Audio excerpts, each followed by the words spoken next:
Hi, this is Michael Waits, and welcome to AIP's News Roundup with Theresa Blissing, the founder of AIP, and Rahul Mathur, our very own special AIP ambassador, coming to you from True Digital Park. How is everybody doing today? Very good, Michael. Thank you so much. How are you, Rahul? How is cold London? I'm good. It is cold. Thank you for asking me. But yeah, it's super cool to have all three of us back on the show again, Teresa, and looking forward to this one. And thanks, Michael, for inviting Awesome. me. Oh, please, it's my pleasure. Look, let's get right to it. As always, lots to cover. So let's start with GoJek. Let's start with Indonesia, actually, right? GoJek and PasarPolis. PasarPolis is a company that we've had on. What is that? Cliosant, right? Yes. So let's talk about this thing that they've announced with the knowledge that GoJek is an investor in PasarPolis. So what do we think about this news? Well, as you rightly mentioned, PasarPolis was started basically with investments from GoJek as well as Tokopedia and Traveloka, so the three unicorns in Indonesia, and now they are getting onto Grab's new platform. No, sorry, not Grab's new platform, GoJek's new platform. So GoJek is considered a super app, but if you really look at their products, they have different subdomains, and what they now have is this so-called third-party platform. Where they start to launch new services. One will be GoSure, which they are doing together with PasarPolis to offer insurance around travel, motor, I believe, and device protection. But on this platform, they are also offering news and services which are fairly similar to like a crowdfunding campaign. I believe it's called GoGive. Where basically people from Indonesia can make a cause. For example, if the child gets sick or something, they can use this platform to raise money. And so this is a new platform that GoJek is launching there, and one part is with PasarPolis, which I believe is bringing in the license they will need to sell the insurance products via this app. So PasarPolis is a full stack, right? So does this mean that, or is it? I'm asking, I'm just trying to remember. And if it is, then that means that GoJek is actually getting into the insurance business directly. No. PasarPolis is considered an intermediary, so they are working with insurance companies to get the coverage, right? But they have the broker license. Right. So in order to sell insurance, you will need a broker license, and that is what PasarPolis is bringing in here, and obviously also their experience and all the processes to provide this like digital insurance coverages to GoJek's users. Got it. Rahul, do you have any comment on this? No, I think I just probably build off what Teresa said there with the whole PasarPolis GoJek moving into something called GoGive, which is their, crowdfunding or almost like a crowd donation platform. It somehow reminds me of what Waterdrop Mutual in China has done. So if you remember, that's what I was thinking, right? This was the Tencent, well, not Tencent owned, but Tencent investee company, which is doing, mutual aid, which is a competitor to Ant Financial's Xianghubao. And actually, Waterdrop Mutual has about 300 million monthly active users on that crowdfunding platform. And if you go to the website, you can actually see, a stream of requests coming in real time. So I think it's very interesting. It'll be interesting to see how it works in the context of the Indonesian insurance regulation. But yeah, PasarPolis is pretty much like a toffee insurance in India. It's the same analog. Both are brokers, both are helping in product innovation for platform economy players. And seems like this is going to be one to watch. Got it. Okay. Should we move on to Grab? So I think this news is actually kind of significant in a way. So Grab is announcing that they've acquired the wealth tech startup Bento. And then Bento, I don't know what you guys think, but Bento is like Stashaway or Crystal.ai, lots of these robo-advisors out there. I don't know, some of them saying they have all these proprietary investment methods. I think part of the significance here, though, and I'm open to your opinions, is that Grab is now actually has their own financial services provider. It's a real company with a real product. They allow you to invest with them into the ETF market. So it's not just brokerage, right? Do you think that this may have some precursor to them doing the same thing in the insurance business, as opposed to just being an intermediary, then acquiring someone who does this? What do you guys think? Well, Bento is a robo-advisory service, right? So we are not yet there where we say, okay, they provide their own products and potentially get their own license. So I guess this is to plug into the app that Grab is using, if it is their a lone-standing ride-hailing app, or if they're also doing something similar, we're like GoJek, developing a complete new platform to offer these financial services to. We will see. But I think that that is just to serve customers better and have like more support through chatbots. And serve customers on financial products. So this is about wealth tech, but I wouldn't be surprised if they could use the same technology also for other financial products. Yeah, and I mean, what does this mean for their, like I said, their insurance partnerships, but also their potential digital banking license that we know that they've applied for? Yes, so the digital banking license, the results should come in June, July this year. And that's when they know they get the license. Then they still have to establish that. So I think we won't be seeing any results from the digital banking license before 2021, maybe even 2022, until they can go live with a digital bank. But of course, you're right. They are already building the infrastructure to offer then these services, and then basically can just switch from a provider they are working with at the moment, right? Like a bank. They are partnering with at the moment, and then switch to their own virtual bank. Yeah. Rahul? I mean, spot on, right? The way I sort of think about this is exactly what Amazon does, right? Amazon has a marketplace or a captive user base, but also not only offers third-party products, but also offers its own products. So what I think was going to happen here is, yes, you all both are right. You're going to, if Grab actually gets that digital bank license with Singtel, then Bento becomes the retail wealth management division. Potentially in the future, Singapore would launch, and this is just a precursor, like you're probably alluding to, Michael. They could also end up with a digital insurance license, right? But this would be, again, an Amazon-like play where they're offering third-party providers, APIs into their marketplace to sell, but they're also offering their own almost like white label products coming from their own subsidiaries. So this is an Amazon play. I think it's pretty smart. Got it. Okay, let's move to India. I think this is actually really interesting as well. So Echo, another company that we've had on the show and that we spoke to, had a really good broadcast with them, raised a lot of money already, but now they're raising $4.2 million in debt funding. Why would they do this instead of raising more equity? And at this size, since they've already raised a ton of other equity cash, what does this $4.2 million buy them in venture debt? Yes, it's an interesting one, right? First of all, venture debt is probably picking up in India quite quickly over the past, I'd say, 2 or 3 years. Acco's supposedly going to get 4.2 million from, I guess, one of the two premier debt funds in India called Ulterior Capital, the other one being Trifecta Capital. This is slightly different from, for lack of words, pure place debt, because venture debt is almost like, I guess, mezzanine tranche debt for public market investors. What venture debt investors do is they sort of try to follow venture capital investors in a round. So this makes sense because if you know, Acco just closed about 36 million in a round which saw Bansal top up. What's presumably going to happen is this 4.2 million is going to get locked in as regulatory capital, because what typically ends up happening with venture debt rounds is they get invested in the infrastructure for supply chain.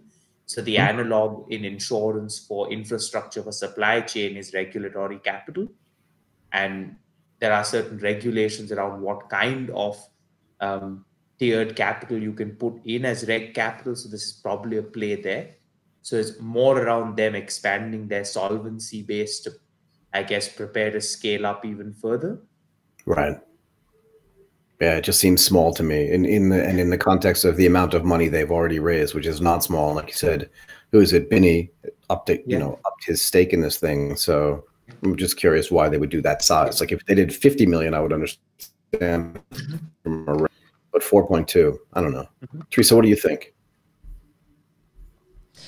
Well, I agree with you, but on the other hand, it's a different type of funding, right? So it's debt funding in this case, and still 4.2 million is nice to have. There are other startups out there. I can tell you they would be thrilled about the small 4.2 million. So I got it. So do we want to talk for a second on the standalone microinsurance companies, or do we just want to move on to WhatsApp?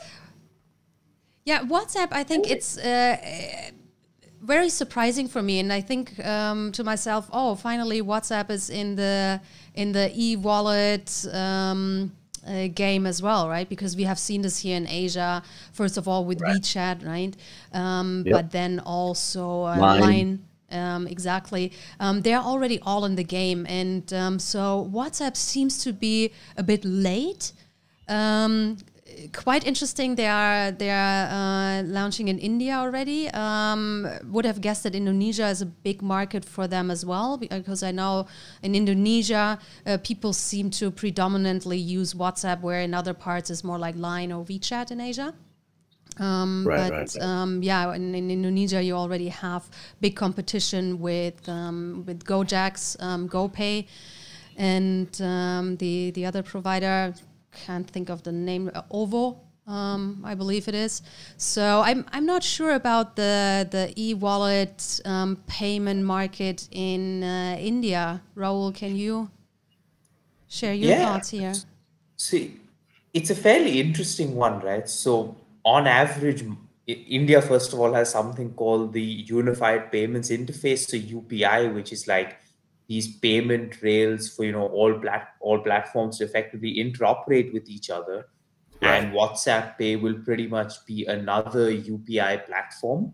There are already some sort of regulations, or I guess concerns around UPI fees dropping to zero, which means WhatsApp Pay may actually end up going from being the silver bullet that would finally get WhatsApp some revenue through the door to just another free service that WhatsApp is offering, which is pretty much what it has been for the past how many ever years. You can argue as a loss leader or lead generator, but that's a different story. It's a huge market, right? So WhatsApp Pay has been allowed to, I believe, a pilot with about 1 million customers. What this effectively means is they're now going to roll out in a almost like a tranche basis, with the first tranche being about 10 million users. And WhatsApp pretty much has like 400 million, almost, I'd say, monthly active users, where pretty much most of them are daily users in India. And that's a lot.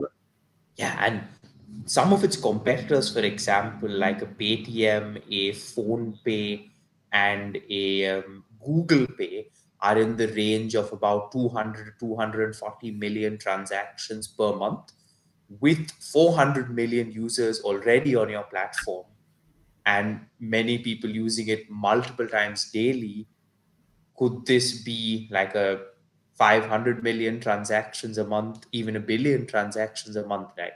So there's a huge opportunity to capture the payments market.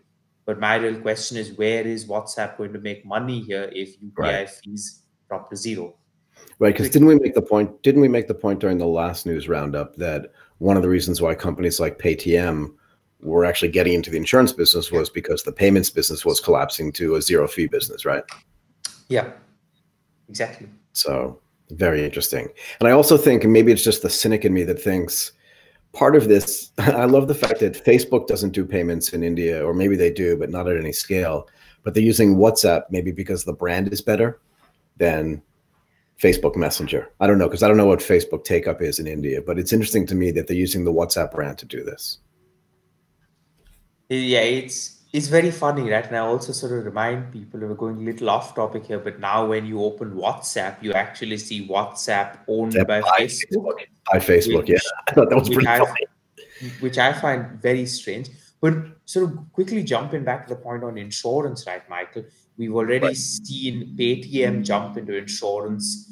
Phone Pay, which is Paytm's The competitor other in one, the yeah. UPI Yeah. space, is also doing insurance. Yep. Flipkart now has a head of its own insurance business. It was a job I saw pop up sometime back, and someone get recruited onto it. And Amazon has a payment app called Amazon Pay. They are also in the process of launching insurance, and actually, because of the ACO investment, you can already buy a lot of white label insurance on their platform in India. Right. So it's, Amazon's I been guess, pretty only a strategic. time on. Yeah. Yeah, Amazon's been pretty strategic as well. We talked about this once about investing in ACO, so that's their way in there too. That combination seems pretty powerful, particularly with the other investors in ACO, right? Yeah. Yeah. Okay. Theresa, if you don't have anything else, let's move on to Korea. What about the microinsurance news coming out of India? Was keen to hear Rahul's comments on that one as well, because microinsurance is a tricky one, right? There's large potential. There's a huge market to capture, but it's crazy difficult to get to these people because on the one hand, the literacy in like the lower income groups on financial products, but also just the fact that you have like no margin or very limited margin to spend on distribution because we are talking about micro premiums. And Michael, we had Rick on the show. I met Rick when I was at the InsurTech Insight in Hong Kong, and you recorded with him this super interesting podcast, how they are offering microinsurance for watching ads, right? Yep. And I think that's a very interesting way to get people in touch with financial products from like low income groups, and where you use these kind of platforms as the distribution platform. So yeah, and now the news on the standalone micro insurance companies coming out of India. So quite keen to hear Rahul's comments on that one. It's an interesting one, right? Like you said, Theresa, there are quite a few challenges around distribution of micro insurance products, mainly because it's sometimes challenging to go fully digital because these people may not be fully connected. They just may not be literate enough or trust the insurance company enough. So you sometimes need those boots on ground. What India has pretty much done is over the past month or so come out with, I guess, two pieces of regulation. The first is they're considering opening up a new form of insurance license, which is purely focused on micro insurance. So what this means is it sort of really reduces the capital and regulation hurdles to actually become a full-fledged insurance company. But then the caveat is you can only sell micro insurance. This is quite similar to what Justin Case has in Japan with the small license insurance, where you have a cap on sum assured and the kind of policies you can write. The regulation is about 50 or 60 pages in terms of changes to micro insurance in India. But I guess the sort of high level summary is they've increased the policy value for what sort of constitutes micro insurance. They've changed the commission structures to make it a bit more agent friendly.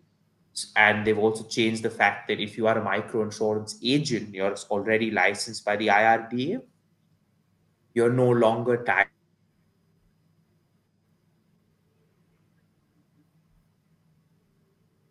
Got it.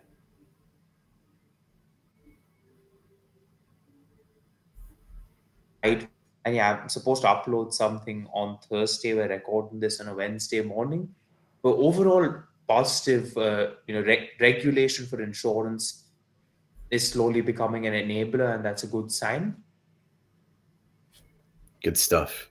Okay, do we want to talk more about this digital transformation of the insurance industry in Korea? There was some talk with, who is it, Samsung and Samsung Fire Marine and Kakao Pay announcing something. What do you guys think about this one? Well, we talked about this one before. So Samsung Fire and Marine Insurance, which is the largest non-life insurance firm in South Korea, and their partnership with Kakao, which is also another messenger service, mobile messenger service. And as you rightly said, they also have the Kakao Pay function, so another mobile wallet.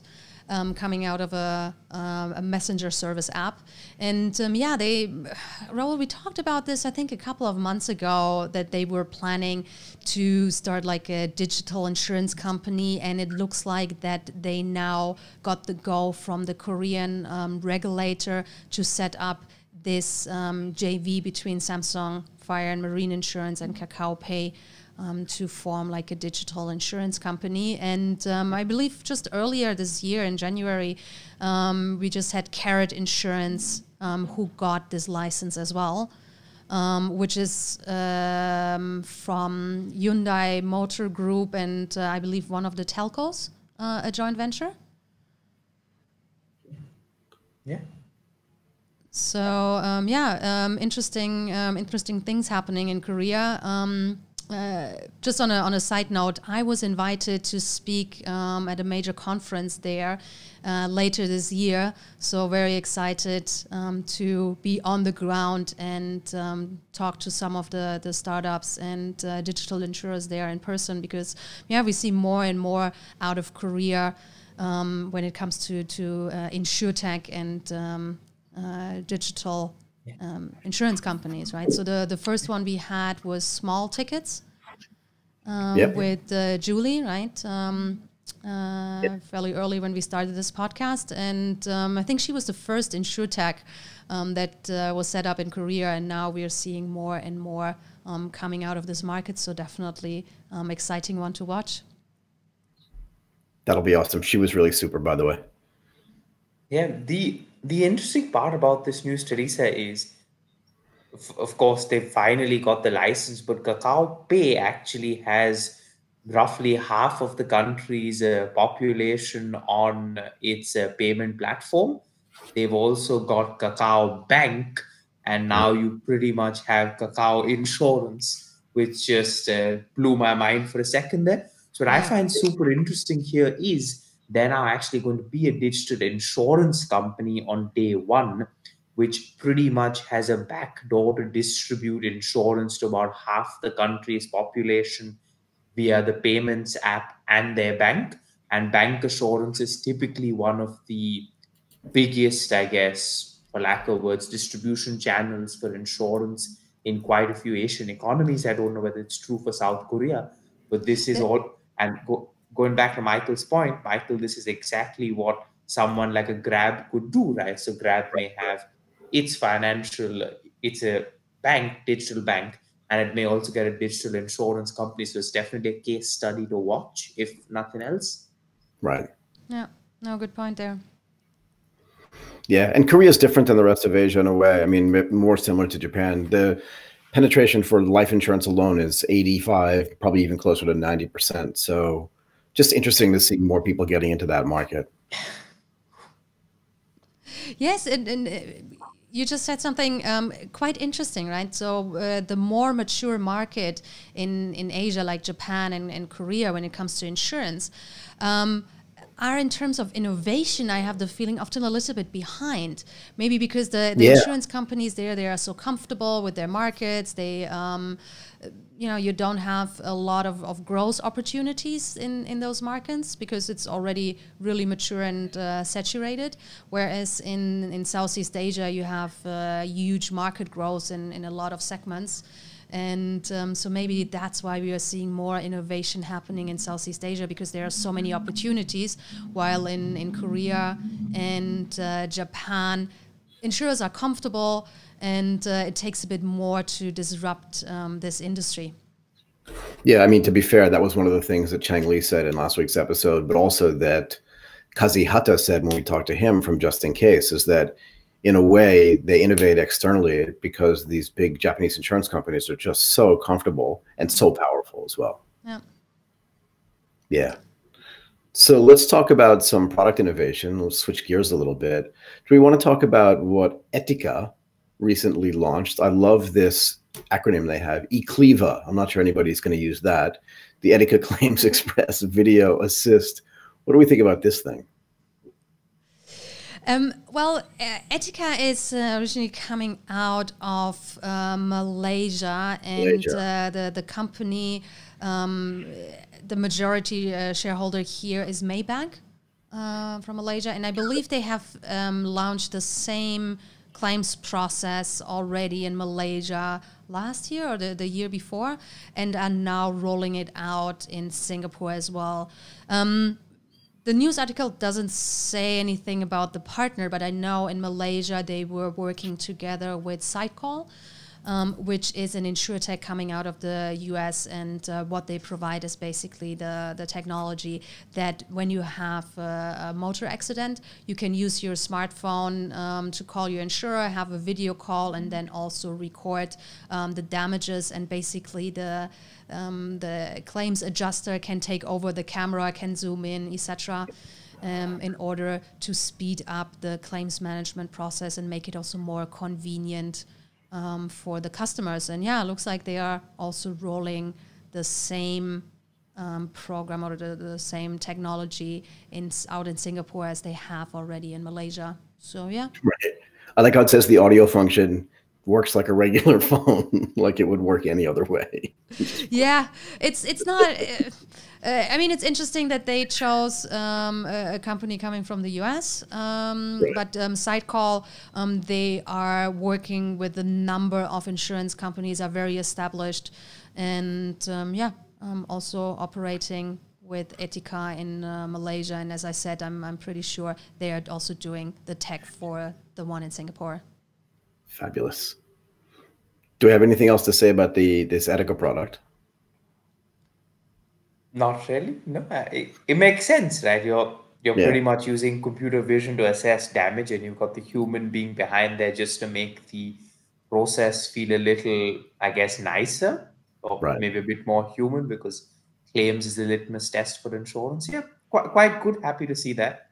Can't say anything more. Okay, let's talk about this Great Eastern product. They're launching a fitness calculator called FitAge.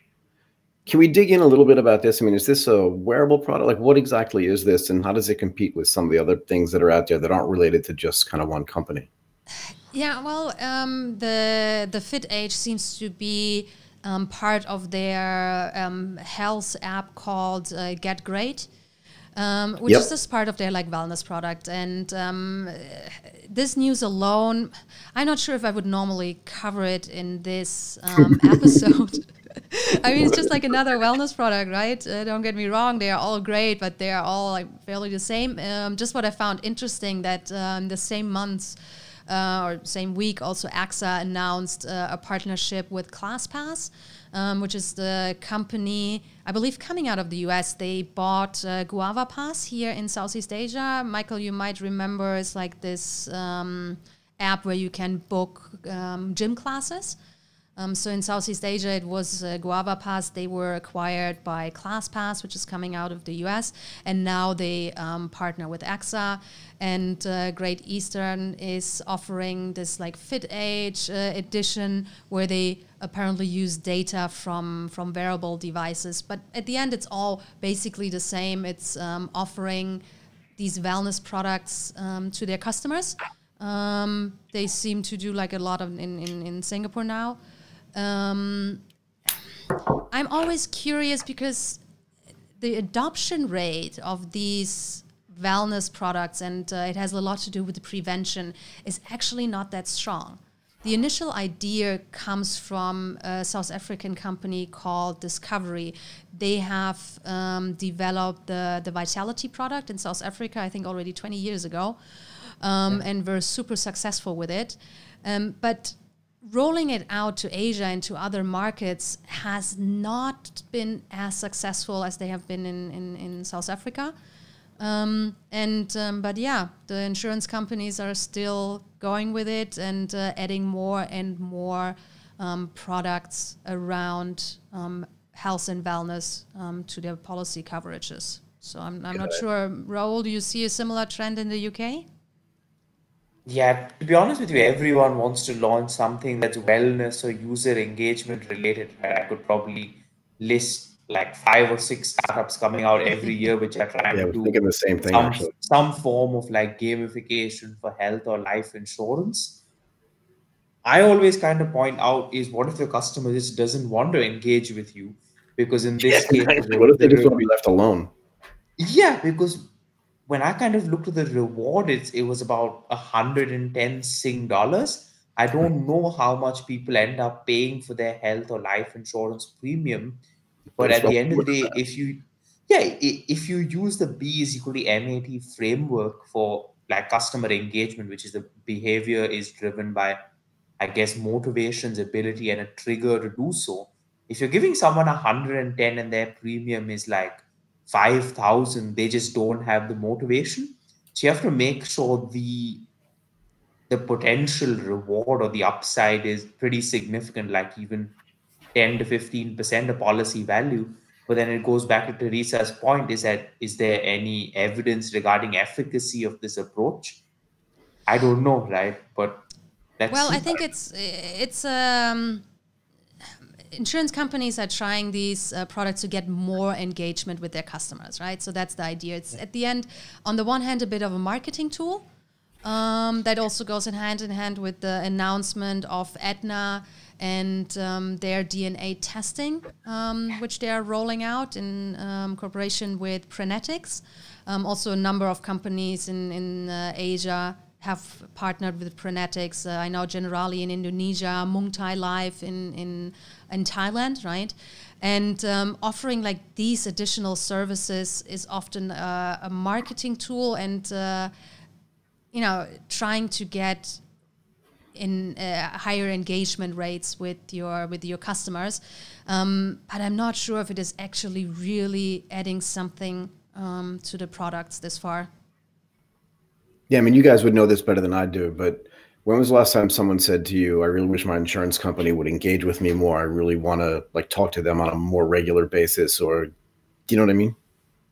Yeah, it's don't get me wrong. I believe that insurance companies have to play a bigger role. I just think they haven't really found the right concept yet, the right concept, right? Discovery was super successful in South Africa, but if you look at the South African market and the way they rolled out this Vitality was, the culture is different. You cannot take the same product and, roll it out in Asia. You need to find something that resonates with the people and the culture in the different markets. And I think that's what they still have to figure out the right way here. They're just adding more and more services, but as far as I know, the engagement rates are not that great yet for all of them. Agreed. Do we want to tackle this AXA partnership with ClassPass?